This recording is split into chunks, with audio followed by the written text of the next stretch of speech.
Olá pessoal, boa noite. 31 de agosto de 2022, 19 horas. Quarta-feira e aqui para encerrar esse eterno mês de agosto com o último estudo do mês do Psicologia da Gratidão. Agradeço a todos e todas vocês pela presença, agradeço pela companhia e por divulgarem o trabalho, por curtirem, por comentarem e por todo o engajamento que vocês produzem. Muito obrigado por auxiliarem na tarefa de construção e de crescimento do canal Mood. Esse é o estudo da obra Psicologia da Gratidão, realizado pelo canal Mood e eu sou Vitor Antenori Rossi. Estamos no encontro de número 25, capítulo 6.3, Autorrealização e Paz. Pensando neste processo de autorrealização como nos tornarmos reais, né? E para que nós possamos nos tornar reais, nós temos que deixar de ser a mentira, aquilo que é fantasioso. Portanto, a orientação hoje é a cabeça aberta nesse sentido de construção do que somos na realidade. Seguindo em Joana, a verdadeira paz é adquirida mediante o logro da autorrealização, coroamento do processo de autoconhecimento e de conduta dentro dos padrões do dever, que resulta em verdadeiro prazer. Somente o amadurecimento psicológico pode conduzir o indivíduo com segurança no esforço do autoaprimoramento. Então, nós temos aqui as palavras autorrealização, autoaprimoramento, autoconhecimento. Tudo auto. Dessa ideia de que eu dependo de mim, de que parte de mim que não virá de fora. Segundo Joana, portanto, a verdadeira paz é uma consequência do quanto eu estou autorrealizado. A ideia de autorrealização trabalhada aqui é essa ideia de se colocar como ser no mundo naquilo que você é, como eu disse. Então, não confundir a autorrealização com a realização dos sonhos, porque o sonho pode vir do ego. Existe um desejo natural do nosso crescimento espiritual, do nosso crescimento como seres, e existe esse desejo do nosso ego. Eu posso dizer que eu sou autorrealizado porque eu comprei um carro novo, mas isso não significa uma autorrealização espiritual e nem significa que eu vá ter paz. Eu posso ter um número menor de cobranças com relação a isso. Não, eu tinha que ter um carro porque eu tenho que provar meu valor, meu primo tem um carro, a sociedade espera que eu tenha um carro.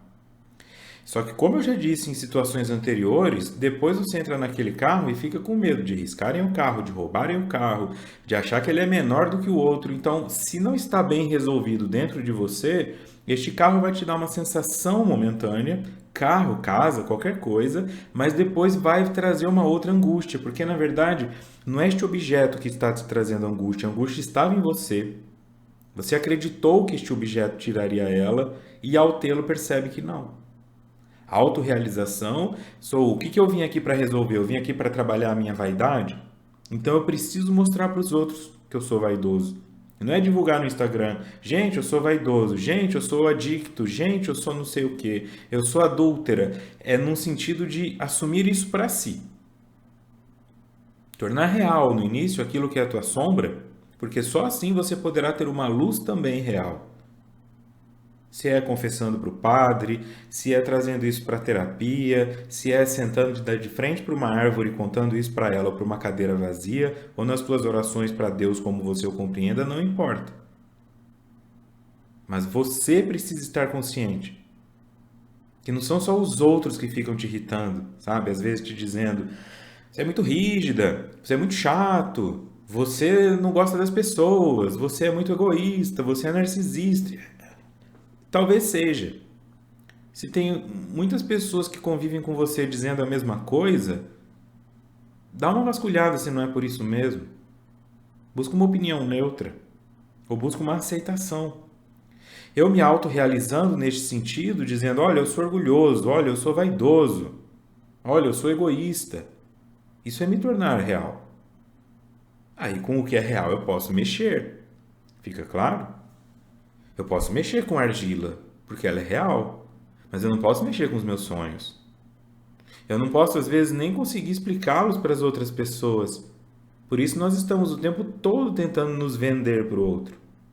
O que eu penso, o que eu sinto, o que eu desejo. Dentro de um casal, um quer alugar a casa, o outro quer comprar a casa própria, querem comprar a casa própria no bairro mais afastado, o outro quer um apartamento no centro da cidade. E aí nós ficamos tentando convencer o outro disso porque não é tangível. E aí é onde nós vamos colocando as conexões afetivas. Não, porque no apartamento no centro da cidade eu vou me sentir mais seguro. Porque quando eu era criança, minha casa foi assaltada. Aí eu vou entendendo, vai ficando real para o outro, percebe? Então, a autorrealização é uma coisa muito mais profunda do que esse sentimento de sucesso material. Segundo Joana, é o único meio de alcançar a verdadeira paz e é um coroamento, ou seja, a consequência, o fim da linha do processo de autoconhecimento. De conduta dentro dos padrões do dever que resulta em verdadeiro prazer. Percebe que no único parágrafo a lei de causa e efeito aparece o tempo todo? Causa e efeito. Mediante. Coroamento, conduta, resulta em verdadeiro prazer. Então, ela conecta que a verdadeira paz traz prazer verdadeiro. A paz ilusória, como a que eu citei, traz o prazer falso. Somente o amadurecimento psicológico pode conduzir o indivíduo com segurança no esforço do autoaprimoramento. Então ela já deixa claro, tem algo a ser aprimorado, então tem algo que está rudimentar. Se eu não aceito que tem coisas negativas ou coisas ainda rudimentares em mim, eu não acho que eu tenho que aprimorar. Então eu sinto que eu estou pronto. E aí eu vou erguer defesas para que os outros não me mostrem que eu não estou. Eu fico em negação com os feedbacks que eu recebo. Amadurecimento psicológico. Como tudo dentro da natureza, uma fruta no pé, ela amadurece tomando chuva, tomando frio, ela amadurece sobrevivendo ao ataque da lagarta, ao ataque da mosca, e nós precisamos estar preparados para isso. O amadurecimento não vem com o remédio que você toma, não vem com uma sessão de terapia ou com uma confissão ao padre. O amadurecimento vem pela constância. De se frustrar, de perceber uma falha, de reconhecer aquela falha e depois de descobrir que tem uma outra que na verdade é matricial dela, que a nutre, e ir buscando até a raiz. Quando eu compreendo o que está na raiz, eu resolvo o que está na raiz, naturalmente meus frutos ficam melhores.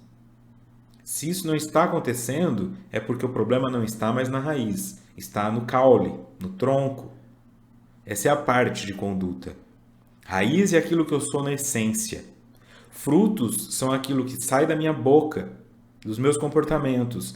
E o tronco é o eixo ego-self, que nós já vimos lá no primeiro estudo. Esse túnel que vai do que eu sou para o que eu mostro. Então tem pessoas que têm uma verdade muito bonita dentro delas, mas elas mostram feiura.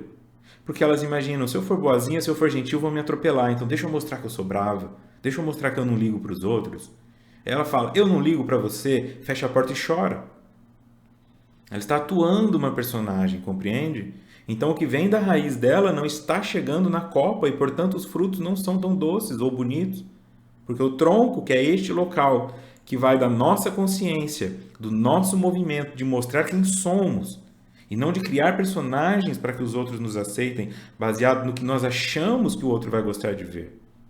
Essa é a diferença entre a pessoa autorrealizada e aquela que ainda se molda para pertencer ao outro, para caber no mundo do outro. Certa senhora, narra-se, necessitava de uma faxineira e recebeu de uma amiga a recomendação de uma pessoa credora de confiança e portadora de excelentes qualidades. Contratando-a por telefone, assinalou o dia e a hora em que ela deveria vir ao seu lar para iniciar o serviço. Quando a viu, ficou surpresa, notando que era bastante jovem, muito bem vestida e viera no seu próprio automóvel. Explicou-lhe os deveres que lhe cabiam e autorizou-a a realizá-los. A jovem, com desenvoltura, tudo executou com esmero até a conclusão da limpeza. Ao terminá-la, a auxiliar pediu-lhe licença para fazer uma ligação telefônica, no que foi atendida. O diálogo foi rápido e claro. A jovem perguntou: A senhora está necessitando de uma faxineira? E a outra pessoa respondeu: Não, eu já tenho uma. Eu, porém, sou muito boa, cuidadosa e posso fazer um preço muito acessível. Agradeço, porém, já tenho uma com esses requisitos. Insisto, porque não apenas cuido da limpeza, mas também aspiro, lavo, insero e tiro o lixo, deixando os banheiros brilhantes como ninguém o faz, assim como a louça muito bem cuidada e arrumada. Infelizmente não necessito, porque a minha faxineira é excelente e faz tudo isso. Assim que ela desligou, a nova patroa disse-lhe penalizada: Ouvi a conversa e lamento que você perdeu uma nova cliente. Não, senhora, respondeu a faxineira. Eu sou a faxineira dela e estava somente fazendo um teste de avaliação de como é visto o meu trabalho, o qual me proporciona uma grande satisfação. Então, essa narrativa trazida por Joana, né, esse caos, mostra uma mulher que trabalha com limpeza, ela vai até um trabalho novo, ela faz o trabalho dela e depois que ela termina, ela pede para a chefe dela se ela pode usar o telefone. A chefe dela diz que sim. Ela liga para uma outra pessoa oferecendo os serviços dela. Esta pessoa nega o serviço dela porque diz que já tem uma mulher à altura.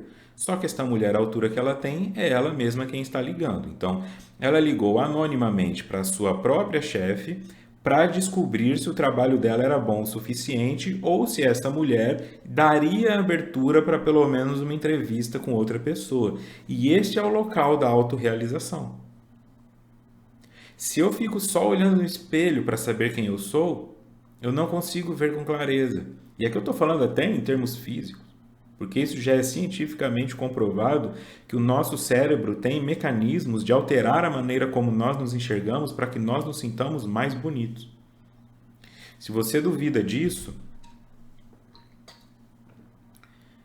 tire uma foto sua, do mesmo jeito que você sempre tira, e bota ela num editor de imagens e espelha ela. Inverta ela.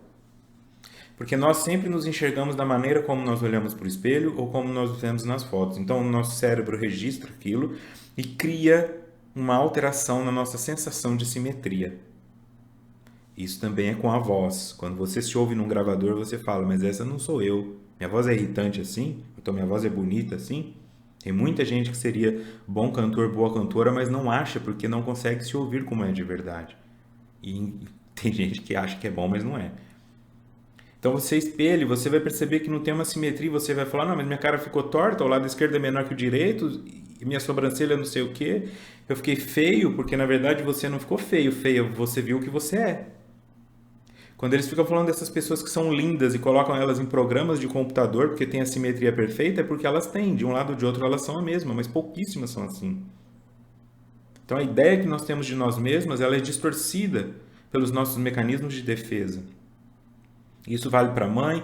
Dificilmente uma mãe vai falar, meu bebê é feio. Mas tem bebê feio. Porque não tem simetria. E a pessoa lhe fala, que bebê feio. Mas a mãe não enxerga. Porque tem essa distorção. É uma forma de proteger. A natureza precisa que nós nos aceitemos. Se eu não me aceitar, eu tenho mais chance de me matar. Se eu não achar meu bebê bonito, eu tenho menos chance de querer pegá-lo no colo. É um processo natural da evolução. Então, quando essa mulher faz e ela vai anonimamente perguntar, porque se você vai perguntar para o seu chefe, meu trabalho é bom, ele vai falar, é maravilhoso, mas você não tem certeza disso. Então, por isso que ela foi anonimamente. E aí, quando eu falo da expressão de quem está começando em algum tipo de trabalho, de você... Hoje eu só atendo online, mas quando eu tinha um consultório, e eu conto isso porque eu sei que isso é importante para quem está começando. Quando eu tinha um consultório presencial, eu ficava um dia inteiro, depois que eu me mudava, em momentos separados, um dia inteiro na cadeira do cliente. Porque eu precisava saber se o ar-condicionado ia bater o vento direto na pessoa, se 3 horas da tarde aquela luz que entra pela janela ia incomodar a pessoa, se a cadeira ficaria quente porque a luz do sol está batendo nas costas da cadeira, se a hora que ela estivesse olhando para mim na cadeira de terapeuta, o quadro atrás estaria torto, ou se tem uma teia de aranha no canto, compreende? Ou se haveria alguma coisa difícil Porque não adianta você montar uma sala e pensar, essa sala é perfeita, ou tem os móveis mais caros, ou mais bonitos, artesanato. Não tem como a pessoa não gostar, mas você precisa se deitar lá. Será que o divã é duro? É gostoso para sentar 5 minutos, mas por 50 minutos vai machucar a coluna? Assim você entende o que é autorrealização quando você se coloca no lugar do outro daquilo que você oferece e quando você descobre a opinião do outro ao seu respeito. Por isso, quando dizem assim, tem gente falando mal de você pelas costas, você não precisa sair confrontando no soco, porque de alguma forma isso é uma bênção. Se alguém está falando de você pelas costas, ou essa pessoa quer que a mensagem chegue para você, e ela escolheu alguém que ela sabe que enviará, uma pessoa que é fofoqueira ou uma pessoa próxima a você, ou ela não sabe que essa mensagem chegará a você e ela está pondo para fora a ideia que ela tem de você, que não necessariamente é uma verdade absoluta, mas que tem alguma verdade dentro das próprias projeções dela. Então, primeiro pergunte, o que ela falou de mim pelas costas? E você ouvirá algo que dá muita raiva. E você vai querer confrontar ou revidar. Ela falou isso de mim? Quem é ela para falar isso de mim? Semana passada. Aí você virou ela. Falando dela pelas costas. Absorva. Tá bom. Eu vou pegar 100% do que ela disse de mim pelas costas e talvez eu extraia 30% de verdade e 70% de projeções. Mas 100% de mentira é muito difícil. E assim você vai juntando 30% de um aqui, 20% de outro ali, 70% lá e vai formando um 100% de si. O que tem em comum? É uma tarefa difícil, mas por isso é um autoaprimoramento. Você vai se fazendo isso aos poucos, buscando opiniões validadas, principalmente pelo anonimato, pela distância, pela indiferença ou até pelo ódio que a pessoa tem de você. Buscar opinião em quem te ama é difícil porque elas estão enxergando você distorcido. Elas te amam. Fica claro? Allan Kardec, num oportuno estudo sobre os vários períodos da evolução da sociedade, após examinar o poder responsável pelo controle do grupo social, considerou que a primeira etapa desse fenômeno foi de ordem patriarcal, pela natural força moral do chefe do clã, ainda numa fase de predominância dos instintos. Tá? No primeiro tópico, no segundo deste capítulo, a Joana trouxe e eu trouxe o Obras Póstumas do Allan Kardec para falar sobre a questão da aristocracia. Então, agora nessa segunda parte, nós vamos ler esses slides e parece que são os mesmos, mas no próprio livro está escrito isso. Nós tivemos que voltar neste tema, porque este tema era pertinente no livro de Joana. Tá? Então, essa sensação de falar de novo sobre isso é porque a própria Joana e ali o Divaldo sentiram que era necessário voltar no tema. Tá? Para dar um outro olhar, diferente daquele voltado para Kardec, nós vamos por uma linha mais filosófica hoje. Então, estou só explicando isso para não parecer que é slide repetido, porque parece, porque ela está falando do mesmo texto. Tá? Do texto Obras Póstumas, a Aristocracia, onde Kardec fala sobre essa construção do que seria a aristocracia real, aquele intelecto moral, e as outras que foram criadas pela genitália, pelo poder, pelo dinheiro. Aqui Joana começa falando, portanto, da questão de responsabilidade pelo controle do grupo social, e que a primeira etapa considerada por Kardec foi de ordem patriarcal. E hoje ainda se fala de desconstrução do patriarcado, pela natural força moral do chefe do clã, ainda numa fase de predominância dos instintos. A moral é algo que muda com o tempo. Nós estamos tentando olhar quando foi a moral que se construiu lá atrás. O que era moral? Quem era mais corajoso? Quem dava o soco mais forte? Quem subia mais alto na árvore? Quem conseguia matar o animal maior? Isso dava moral. E aí nós vamos falando isso e repetindo. A pessoa te desmoralizou na frente dos outros. Não é sobre a moral, num sentido de eu traio ou não traio a minha esposa. Mas é sobre essa moral de respeito. De que dentro do grupo você sai de uma posição de alfa e vai para uma posição de beta. Seja um pessoal jogando futebol e o outro dá um drible por baixo das pernas, já todo mundo grita, porque desmoralizou. E aí é onde o cara pode vir para cima ou aceitar. Então não vai nesse sentido de pensar assim, como foi definido o patriarcado num sentido moral, justamente dentro dessa ótica de quem era mais sublime. mas é de quem fazia o que era possível fazer aquilo. E hoje nós temos pessoas que dizem assim, não, não tem que, esse negócio de desconstruir patriarcado é mimimi, não sei o quê. Não é mimimi porque isso é uma verdade histórica que pode ser estudada. Mas não significa que um matriarcado resolveria a situação. Porque isso seria mais uma tentativa de polarizar uma coisa para depois chegar no meio dela. E a natureza precisa dar esses tapas. A natureza humana parece que precisa dar esses tapas na própria cara. E ao invés de parar de fazer a coisa polarizada, compreender que é a mistura que constrói através do equilíbrio. Fica claro? O que eu estou buscando então? Reconhecer que existiu e que ainda fica no inconsciente coletivo como um atavismo essa ideia. Você assiste séries, é muito comum assim, quando tem duas mulheres discutindo, elas irem para um campo afetivo, de mágoa profunda, de falarem baixo, quando uma está com muita raiva da outra. Então eu sou uma mulher e eu sei o que a outra fez. Eu falo assim para ela, ela dá uma olhada para os lados, né? Eu acho bom você ficar bem quietinha, senão eu vou contar para todo mundo o que eu sei. Isso é o feminino com o feminino. Quando tem 10 homens na cena, eles tendem a se exaltar na voz, interromper o outro. Cala a boca, você não sabe o que está falando. Aí você está com um copo na mão, já ameaça jogar o copo, já afrouxa a gravata. Essa é a diferença, compreende? Da natureza. Porque dentro de uma construção de um patriarcado, quando a mulher tinha alguma coisa para falar, ela tinha que sussurrar e falar bem baixinho. E o homem ele tinha que mostrar que estava ganhando aumentando a voz. Isso ficou dentro. E hoje as pessoas às vezes fazem isso e não percebem. O homem tende a levantar a voz, seja ele falando com um homem ou seja ele falando com uma mulher.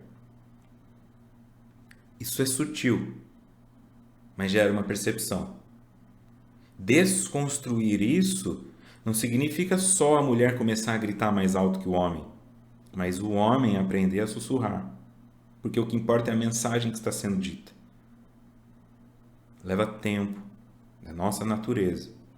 Quando nós estivermos falando no mesmo tom de voz, sem precisar levantar a voz, ou estufar o peito, ou quebrar alguma coisa, ou ameaçar de alguma maneira, aí nós teremos construído um caminho mais equilibrado.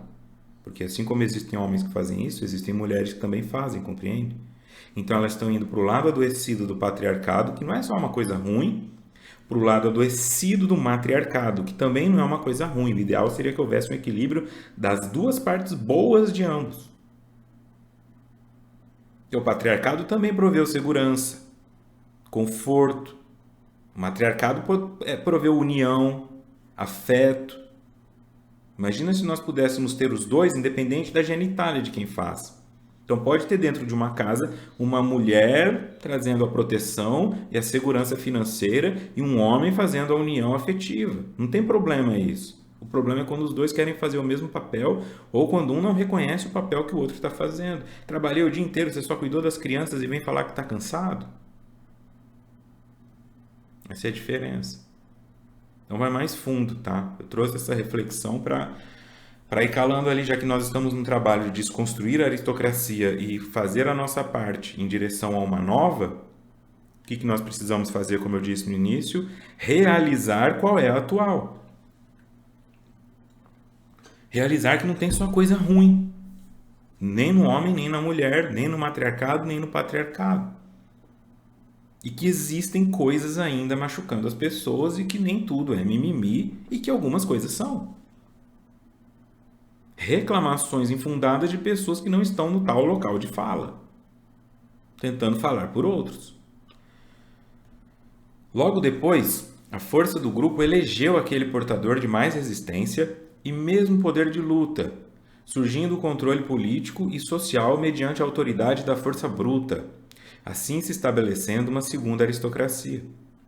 Os poderosos, em razão dos recursos que possuíam, naturalmente os passavam para os seus descendentes, incluindo a autoridade de que se encontravam revestidos. Então vai indo por um outro caminho. Então agora nós vamos no sentido de quem conseguia vencer melhor o meio, quem traz mais alimento para casa, Quem consegue sobreviver à floresta?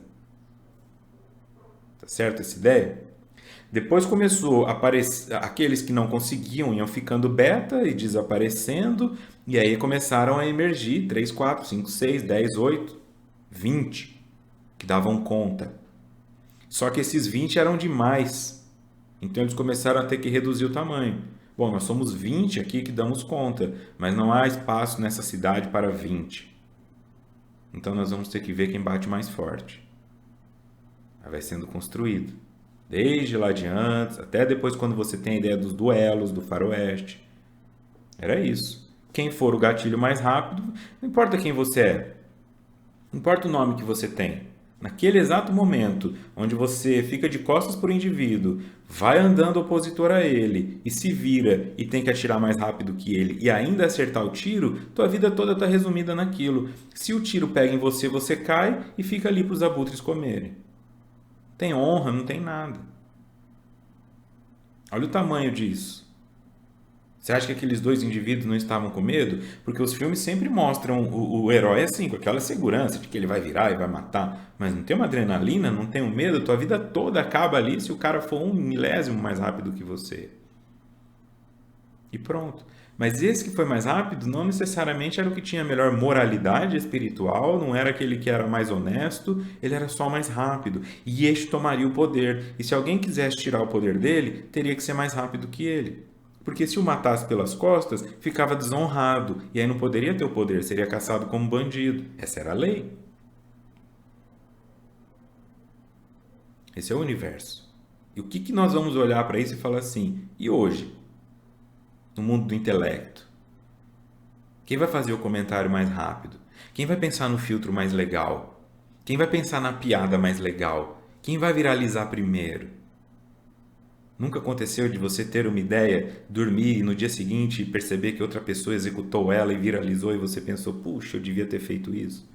Ou talvez não no dia seguinte, mas você teve uma ideia de abrir uma franquia de alguma coisa, empreender em alguma coisa, ficou com medo e 6 meses depois viu alguém ficando milionário com aquilo. Foi o gatilho mais rápido. Nós estamos o tempo todo lutando um contra o outro. E aí, em dado momento, quando Joana coloca isso citado por Kardec, é que houve esse local onde vencia o mais forte. E aí sim, não tinha como a mulher vencer. Porque não tinha como a mulher ser mais forte. Não porque não pudesse ter uma mulher, por exemplo, mais rápida no gatilho. Mas elas não eram ensinadas a isso desde criança. Elas não tinham acesso a isso. Fica claro?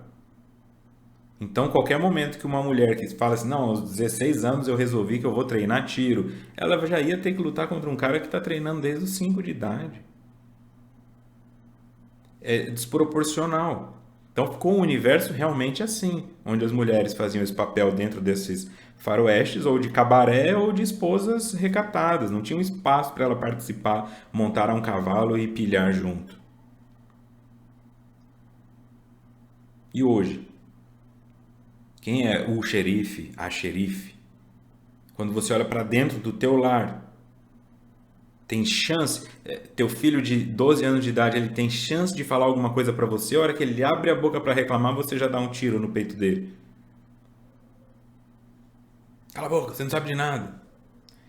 Enquanto estiver sob meu teto, vai ser minha regra. Só agradece pelo que você tem. Vai usar isso mesmo e acabou. É dar um espaço para que o outro tente te destruir. Porque o teu filho quer te destruir aos 12 anos de idade, aos 13 anos de idade. Ele não quer te matar como ser, mas ele quer destruir o teu argumento e provar que ele merece aquele tênis R$ 100 mais caro. Ele quer advogar a respeito dele mesmo. E você fica no papel de juiz, de juíza, que bate o martelo, não quer ouvir. Se você dá espaço para o outro argumentar, mesmo que ele se frustre, você conseguiu construir nele um senso de retórica. Mas dá raiva, já está no ranço o dia inteiro, convivência todo dia, vai machucando a tua cabeça. Mas tem uma coisa, por exemplo, assim, tem gente que gosta de brincar com gatos com laser. Pega um laser e fica jogando na parede e o gato fica correndo atrás do laser. Né? E tem inclusive lojas que vendem isso como um brinquedo para desestressar o gato. Mas na verdade isso é um brinquedo que estressa o gato. Porque o gato nunca consegue ter a sensação de que pegou. Quando ele encosta no laser, ele não sente que ele pegou. Não é como pegar uma bolinha de papel onde ele tem a sensação de que ele pegou a presa. Ele fica o tempo todo angustiado porque ele não consegue pegar a presa. Então isso não deixa ele tranquilo. Isso o angustia. Essa é a mesma ideia na relação de pai e filho, de marido e esposa. Quando a pessoa tenta falar uma coisa para você e você não deixa, ela tem sempre a sensação de que ela nunca conseguiu. Então, às vezes, por um bem maior, por mais difícil que seja o que eu estou dizendo para você, faz a simulação de que o teu filho te convenceu a comprar o tênis R$ 100 mais caro. Se esses R$ 100 não forem fazer vocês passar fome ou não conseguirem pagar o aluguel, paga o preço de dar para o seu filho, para a sua filha, a sensação de que ele te venceu no tribunal. Porque o resto da vida toda dele vai ser ele tentando vencer alguém no tribunal. Esse é o meio que nós estamos ainda. Nas coisas grandiosas, ele vai ter que convencer alguém de algo. Se ele sentir que ele nunca conseguiu te convencer, ele vai duvidar do próprio valor. Qualquer coisa que seja. Sua filha dizendo, deixa eu sair com meu namorado. Qualquer coisa eu te ligo. São os riscos que você corre o tempo todo. Claro, eu não estou falando de uma filha de 12 anos de idade ou de um filho de 12 anos de idade. Mas da ideia de acreditar na pessoa, de fazê-la sentir que ela te venceu, porque você é a maior coisa que ela tem para vencer. Teu pai e tua mãe. E às vezes você está ouvindo esse vídeo com 40 anos de idade, 50 anos de idade e ainda não conseguiu vencer teu pai e tua mãe, porque eles nunca deixaram. Não importa o que eu faço, minha mãe não me ama. Não importa o que eu faço, meu pai nunca me dá o reconhecimento. Essa frustração, ela é insuportável. E aí você não se sente bonita, não se sente segura, não se sente competente, fica com medo, abandona um monte de sonhos e acha que é porque tem um complexo de inferioridade, não sei o quê. Mas não é que você nasceu com isso. Nunca te foi dado esse espaço de vitória.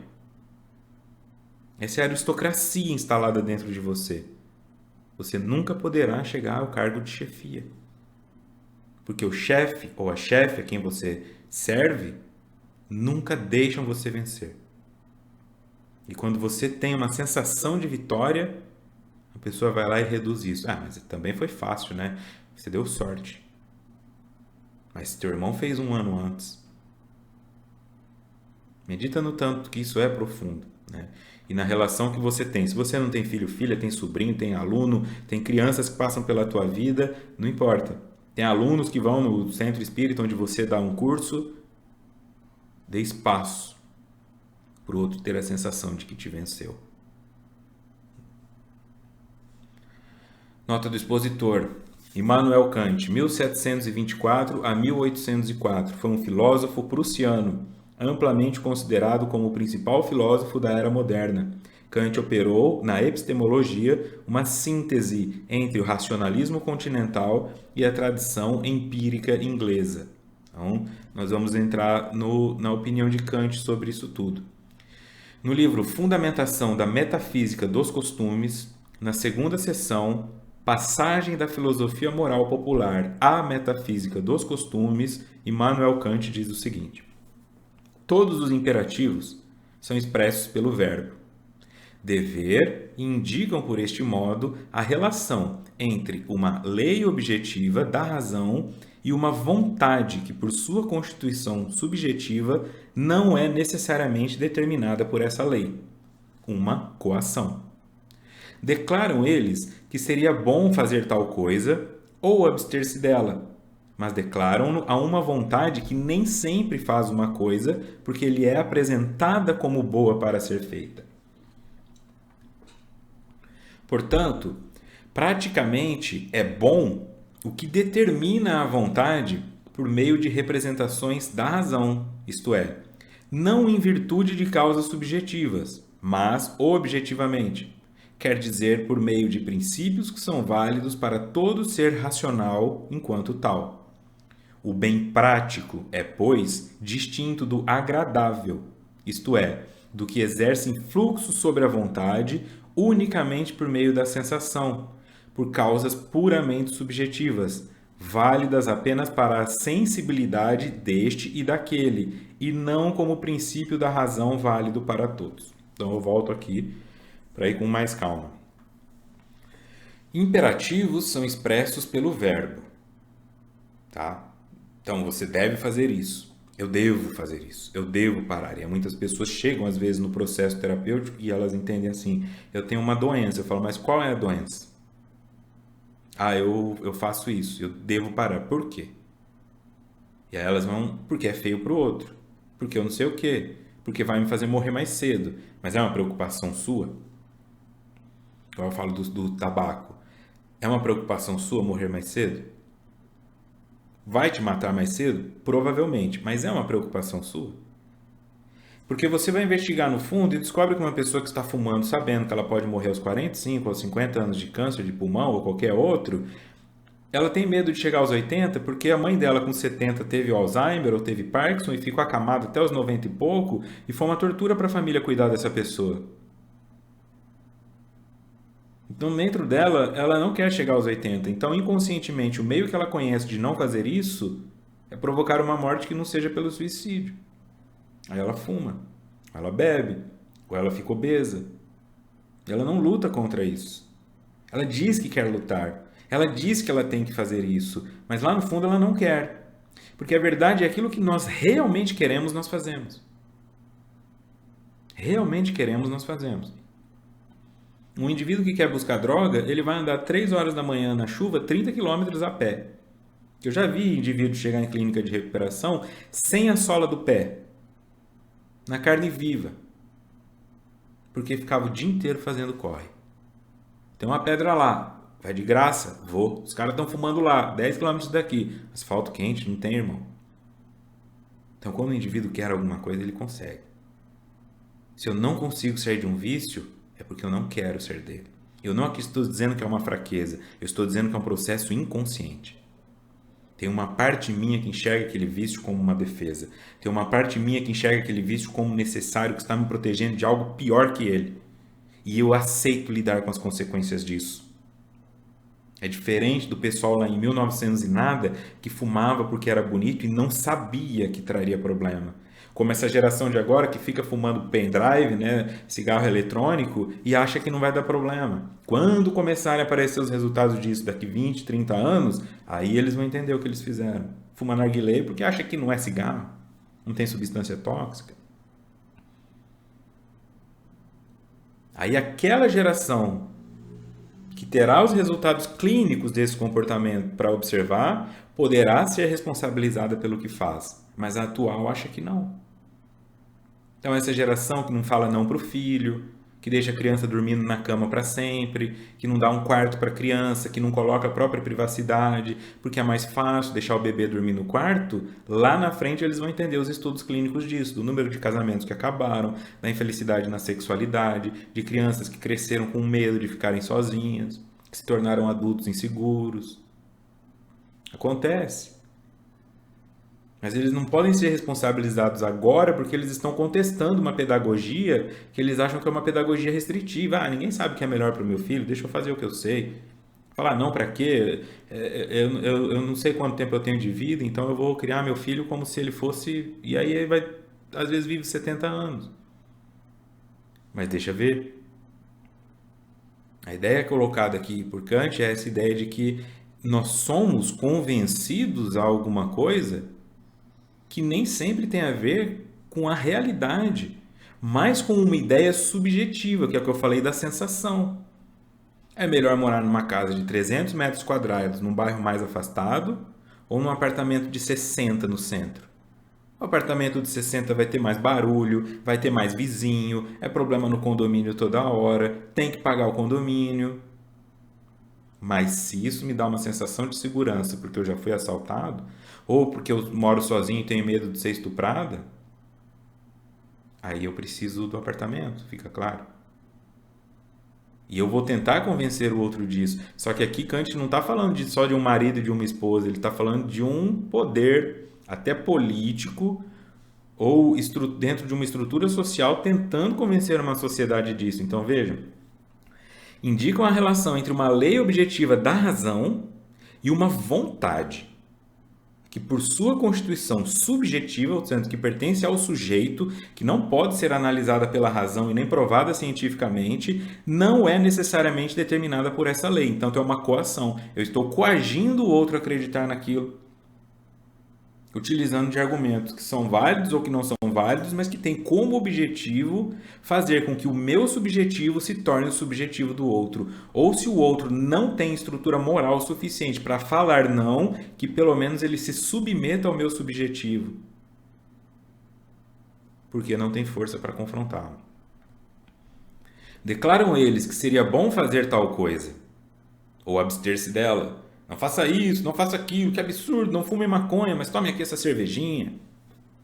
Declaram uma vontade que nem sempre faz uma coisa, porque ele é apresentada como boa para ser feita.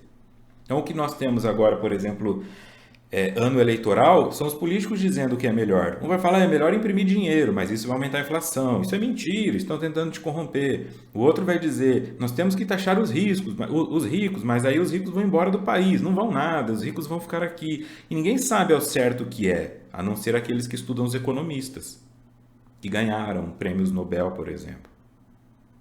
O que realmente a economia diz? O que a história mostra? O que os relatos que aconteceram nos outros países? Mas quantas pessoas vão fazer uma investigação dessa para votar? Eu gosto desse cara, eu vou votar nele. É onde nós estamos nesse local de coação. Eu não estou questionando mais. Qual que é a proposta do candidato? Ele disse isso, olha, tentaram isso na Singapura, o outro tentou isso na Somália. Qual foi o resultado? Trágico. Correto? Foi perfeito? Aí eu vou construindo uma coisa. Dentro dos cenários que me foram apresentados, qual é que tem a proposta mais coerente? Às vezes vai ser o candidato que tem 2% de voto. E ele vai continuar tendo 2% porque as pessoas só querem votar nos que estão entre 40 e 38. Já está dentro de nós. Fazer pesquisa para decidir em quem eu vou votar, sendo que o meu voto não vai significar nada dentro do todo, e aí é o que acontece com o que nós temos hoje. E aí você leva isso para todos os campos, não só para o campo político. Essa é a ideia. Portanto, praticamente é bom, vocês que estão só no áudio, o bom aqui está em itálico, tá? Ele está falando do bom. A coisa que tem essa sensação. O que seria, vamos dizer assim, o mais justo e o mais correto. O que determina a vontade por meio de representações da razão. Não em virtude de causas subjetivas, mas objetivamente. Quer dizer, por meio de princípios que são válidos para todo ser racional enquanto tal. Se o objeto não pode ser questionado, se o objeto pode ser questionado pela razão, ele não é bom. Quando ele não pode mais ser questionado, porque qualquer pessoa que olhe naquela direção enxergue a mesma coisa ou muito próximo da mesma coisa e não enxergue outros caminhos, isso seria bom. Mas nós vivemos numa aristocracia da subjetividade. Se a farinha é pouca, meu pirão primeiro. Se está acabando o combustível, eu vou encher um tanque e levar mais 2. Se está acabando o papel higiênico, eu vou levar 70 pacotes para casa. É subjetivo. Eu não quero ficar sem papel higiênico. Então, se eu acordei às 8 da manhã e posso comprar 70, deixo o que acordou às 10 ficar sem nenhum e limpar com folha de bananeira. Então, não é racional. Não faz sentido. Mas é o que aconteceu, por exemplo, quando estourou lá a pandemia. É o que acontece quando tem uma guerra em alguns países. É o que acontece se tivesse terremoto no Brasil. Mas nós temos países como o Japão, quando tem terremoto, ou nos Estados Unidos, em alguns locais, quando tem ciclones, eles baixam o preço das coisas. A água fica mais barata para ajudar as pessoas. No Brasil, sobe. Tudo bem, livre mercado, mas é sobre a ideia do que é bom. O bem prático é, pois, distinto do agradável. Então, às vezes, para eu fazer algo de bom, eu vou ter que me desagradar. E aí é onde entra o ego. O ego não quer que eu fique desagradado. Então, todos os acordos têm que passar por algo. É onde eu estou dizendo. O bem prático, que é deixar o teu filho ou a sua filha crescer emocionalmente, passa por ficar desagradável com a sensação de que você deu para ele algo que você não queria. Isto é, exerce um influxo, uma influência grande sobre a vontade unicamente por meio da sensação. por causas puramente subjetivas, válidas apenas para a sensibilidade deste e daquele, e não como o princípio da razão válido para todos. Então, quando você diz para o seu filho, enquanto você estiver sob o meu teto, você vai respeitar as minhas regras, não é justo, porque ele não tem chance de ir embora. Como que com 12 anos de idade ele vai sair de casa? E a partir do momento que ele nasceu sob o seu teto, ele nasceu como convidado, não como prisioneiro, não como visita. Você teve um filho. Você trouxe ele para o seu lar. É justo que ele tenha um direito. Seja de opinar do sabor da pizza ou de ficar com o controle remoto um pouco. É justo. É bom. Mas é desagradável para você. Porque você tem essa sensação de ter que ceder. E isso vem muito da ideia de que quando o filho começa a pedir essas coisas é porque eles estão entrando na puberdade e dá o medo de ter perdido aquela criança que te via como heroína, como herói, que aceitava tudo e na luta contra isso você tenta mantê-la lá. Não, você não pode existir, você não pode discordar de mim, eu sou sua mãe, eu sou seu pai. Até ontem você me idolatrava. Como assim você prefere sair com seus amigos do que ficar comigo? E aí você abusa do poder para não deixar que o outro cresça, porque está desagradável para você a sensação de que a infância acabou.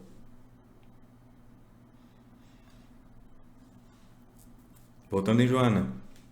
Normalmente, os débeis sempre se deixam conduzir por esses mais audaciosos, submetendo-se aos que sucedem aos transitórios governantes, dando surgimento a uma terceira classe, que foi denominada como a aristocracia do nascimento. As ambições e desmandos disso decorrentes culminaram no direito divino dos reis, tornando-os respeitados e temidos. Débil é fraco. Então, aqueles que são fracos, como eu disse, aqueles que não têm condições de confrontar o subjetivo do outro, se deixam conduzir. E aí criou-se o quê? A aristocracia do nascimento. Não importa quem você tem, o que você tenha feito. Você é filho do rei, você é príncipe. Quando o rei morrer, você vira rei. Não tem votação, não tem nada. Você só precisa sobreviver até lá. Mesmo que exista alguém melhor que você. Será seu. Aí você vai ter aqueles filmes onde mostra o menino com 15 anos de idade virando rei. Tem condições? Não. Tinha pessoas melhores que ele? Com certeza. E aí nós temos essa ideia até hoje. De gente que se casa, como eu coloco aqui, pelo sobrenome do outro. Ah, é um Albuquerque? É um Moreira? É uma Arantes? Nossa, você casou com o filho de não sei quem? Tá dentro de nós, percebe o atavismo? Fala que acabou a monarquia, acabou nada. Olha o tamanho do castelo, por exemplo, que alguns indivíduos têm na medicina. Um cara que foi lá, fez medicina, agora ele tem um consultório gigantesco, estacionamento próprio, só com os nomes dos filhos deles lá. É tudo essa aristocracia. Os filhos deles não teriam chegado ali por mérito próprio. Ou talvez chegassem, mas os 4, os 3, teriam conseguido fazer como ele fez? Então a pessoa já entra pensando, eu vou lá no consultório dos não sei quem. E aí falando, mas como que o cara é incompetente? O consultório era gigantesco, exato, porque ele não era competente. O pai dele era, a mãe dele era. E você foi pelo sobrenome. Ele não abriu um consultório para escolher os melhores médicos, ele abriu um consultório para aninhar os filhos. Isso é muito comum ainda. Na advocacia, no direito, né, na medicina, em outras áreas, tudo, até dentro da psicologia. É muito comum. É onde você vai pensando assim, o que eu faço? Porque às vezes você procura o seu psicólogo, ele fala, eu tô sem horário aqui, vou te encaminhar para essa psicóloga. E é a namorada dele. Ela não é boa. Mas ele precisa ajudá-la a ter clientes, então ele vai encaminhar você. E esse sentimento de frustração vem tudo dessa ideia de que nós queremos proteger a nossa linhagem. E isso é natural. Mas é o que Jonas está dizendo. Kardec colocou isso como um aspecto que virou uma nova aristocracia. Então, continuando em Immanuel Kant. Tá? Agora, na segunda seção, do extremo limite de toda filosofia prática, do livro Fundamentação da Metafísica dos Costumes. Pelo que a liberdade é somente uma ideia da razão, cuja realidade objetiva é em si duvidosa, ao passo que a natureza é um conceito do entendimento, que prova e deve necessariamente provar sua realidade por meio de exemplos tomados da experiência. É esta, sem dúvida, a origem de uma dialética da razão, pois no concernente à vontade, a liberdade que se lhe atribui parece estar em oposição com a necessidade da natureza. Liberdade é uma ideia da razão. A realidade objetiva é duvidosa. Então, eu sou livre mesmo? Eu me digo livre, mas eu sou? Essa casa que você mora, você é livre? Ou quando você vai colocar o teu carro na garagem, você olha para os lados com medo de um bandido entrar e fazer você refém? Esta moto que você dirige, você é livre? Ou você tem medo onde vai estacioná-la? Que alguém vai riscar ela ou porque ela vai cair? Então nós temos a ideia de liberdade, mas nós ficamos presos em muitos pontos. Então a representação real disso parece ser uma ilusão. A natureza é um conceito do entendimento, que prova e deve necessariamente provar sua realidade por meio de exemplos tomados pela experiência. Então, no processo de autorrealização, eu não posso ficar pensando no que eu acho de mim, eu tenho que perceber. Quantas vezes eu tentei parar e não consegui? Quantas coisas eu comecei a fazer e parei no meio? Eu tenho que ser consciente que eu não consigo. E por que eu não faço isso? Não, mas é porque o violão machucava meu dedo. É porque o karatê machucou minha coluna. É porque a natação eu não tinha tempo. Quando que você vai assumir que não é isso? Aí você tem um violão encostado, um kimono encostado, uma sunga e um óculos encostado. Quando você vai parar de encostar coisas e falar assim, eu não dou conta de terminar o que eu começo porque tem algo em mim que não sabe por que eu estou começando. Eu ainda não descobri o que eu quero, por isso eu não comecei a fazer algo que eu quero. Eu estou experimentando. E aí quando você fala, não, mas dessa próxima vez vai dar certo. É muito bonito, é muito teórico, mas por que vai dar certo? Só porque agora você quer? Só porque tua oração foi mais forte? Qual é a base lógica para você acreditar que dessa vez vai dar certo? Por que esta pessoa não vai te trair? Por que desta vez o relacionamento vai durar? Por que neste emprego você não será demitido? Tem uma razão para isso ou você só acredita? Então, ser movido só pela fé, sem ser raciocinada, é ser movido pela ilusão. É fazer uma coação de si mesmo, de si mesma. E depois ficar frustrado com raiva, culpando o mundo. No que concerne à vontade, a liberdade que se lhe atribui parece estar em oposição com a necessidade da natureza. Fica claro aí? Então, Joana diz assim, ó, a evolução cultural e ética da sociedade, a pouco e pouco, desmontou a arbitrária máquina do poder aristocrático do berço, demonstrando que em todas as classes o ser humano pode atingir culminâncias, tornando-se digno e poderoso mediante o esforço e o conhecimento, nascendo então a potência do dinheiro, porquanto através dele se podem conseguir servidores, áulicos, bajuladores, soldados ao lado das coisas que satisfazem as necessidades emocionais e os tormentos psicológicos. Áulicos são cortesãos, né? Pessoas que te cortejam. Por que acabou então a ideia dos reis? Por causa disso que eu trouxe para vocês. Eles perceberam, não é porque o outro é filho do outro que também terá uma linhagem, é porque tinha uma coisa do sangue, o cara era rei pelo sangue, por Deus e no tudo. Então, onde tivesse o sangue dele, continuaria essa força. E eles perceberam que não, então foram para um sentido mais de meritocracia. Seria na prática, se eu pegasse aqueles 4 médicos que estão ali na sombra do pai deles e colocasse-os em consultórios separados, talvez um ficasse até maior que o pai, mas pode ser que os outros 3 nunca mais conseguissem atuar. Ou porque é estúpido, ou porque não estuda, ou porque não sabe o que fazer, ou porque é ruim no que faz. Eles começaram então a buscar quem era. E aí como que era recompensado quem era? Com dinheiro. Então criou-se uma aristocracia. Bom, se essa pessoa dirige um carro importado, ela é boa no que ela faz. Se essa pessoa tem uma casa grande, ela é boa no que ela faz. Então quem tinha mais dinheiro, tinha mais poder. Quem tinha mais dinheiro mandava mais. Mandando mais, poderia proteger o próprio dinheiro e manipular as coisas para ter mais dinheiro. E assim vai sendo construída essa nova aristocracia que adora que exista o pobre. Quanto mais pobres tiverem, mais seguros eles estão. Porque com pouco eles conseguem manipular o pobre para elegê-los no que quer que seja. Seja pobre de dinheiro ou pobre de intelecto. Eu sou a diretora de uma escola que quer me manter no cargo e foi incumbido a mim fazer a seleção das professoras, eu vou escolher as medianas? Eu prefiro as mais pobres? Ah, estudou menos, o currículo é menor, mas eu vou colocar essa.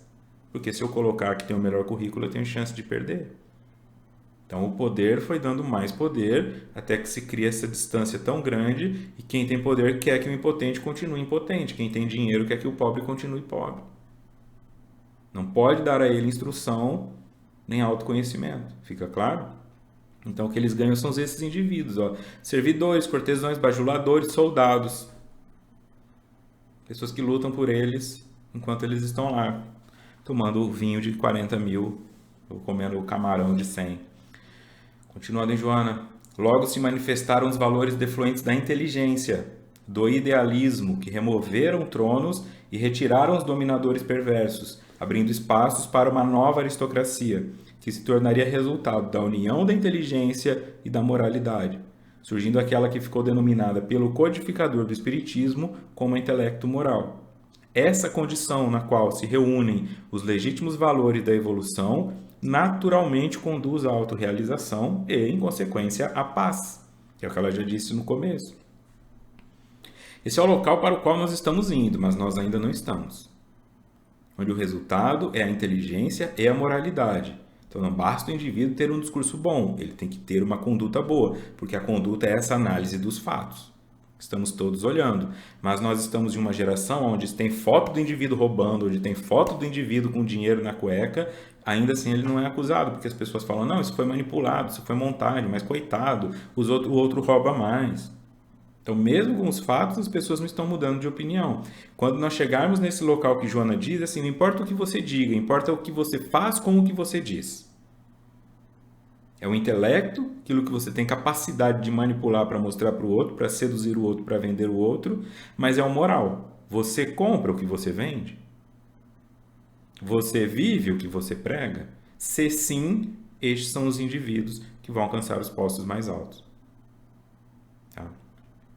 Que o indivíduo que fazia isso era Jesus e o posto mais alto que ele alcançou foi a cruz.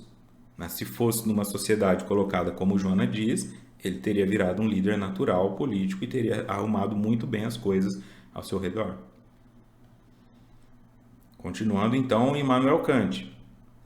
Deve, pois, a razão admitir não ser possível encontrar nenhuma verdadeira contradição entre a liberdade e a necessidade natural das mesmas ações humanas, porque não lhe é dado renunciar ao conceito de natureza como nem ao de liberdade.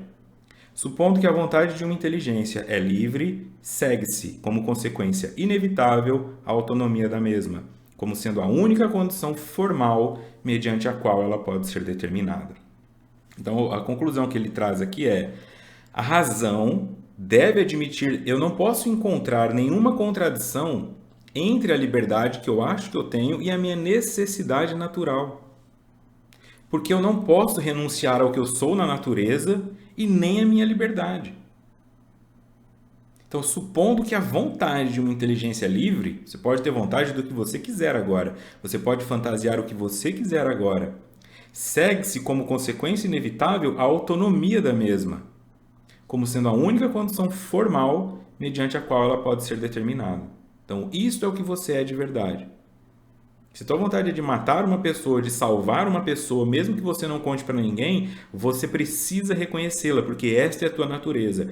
E só conhecendo a sua natureza, você terá condições de modificá-la. E isso vai te trazer a liberdade de ser quem você é, incluindo os teus vícios, incluindo as tuas feiuras. Esta é a verdadeira, de poder dizer, eu tenho isso em mim, não me orgulho ou orgulho. Mas eu quero mudar, não porque eu devo para Jesus gostar de mim, mas porque eu cheguei à conclusão que é melhor. Aí sim você estará no caminho disso que está sendo proposto aqui no estudo de hoje. Pressupor esta liberdade da vontade, continua Kant, não é só absolutamente possível, como a filosofia especulativa pode mostrar, mas é igualmente necessário para um ser racional que tem consciência de sua causalidade por meio da razão, portanto, de uma vontade distinta dos desejos de admiti-la praticamente, isto é, em ideia, como condição de todas as suas ações voluntárias. Causa e efeito. Eu tenho consciência que a minha causalidade vem daí. Consciência da sua causalidade por meio da razão. Se eu não penso, eu não existo. O que me faz existir é pensar, como disse Descartes. Penso, logo existo.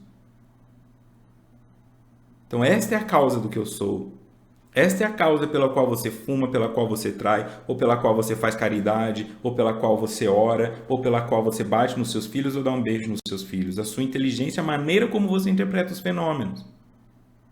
Mas se não estiver claro para você que você está interpretando os fenômenos pelo que a tua natureza pede, você estará interpretando pelo que o teu pai disse que era bom, pelo que o político disse que era bom, pelo que o teu pastor disse que era bom. Mas tem que ser bom para você. Eu sou um bom pai porque eu sou um pai tão bom quanto meu pai foi para mim. Não. Não é porque o seu pai foi. Meu pai fazia chá para mim antes de dormir, então eu tenho que fazer isso para o meu filho. Talvez você não queira fazer chá, você queira contar uma história.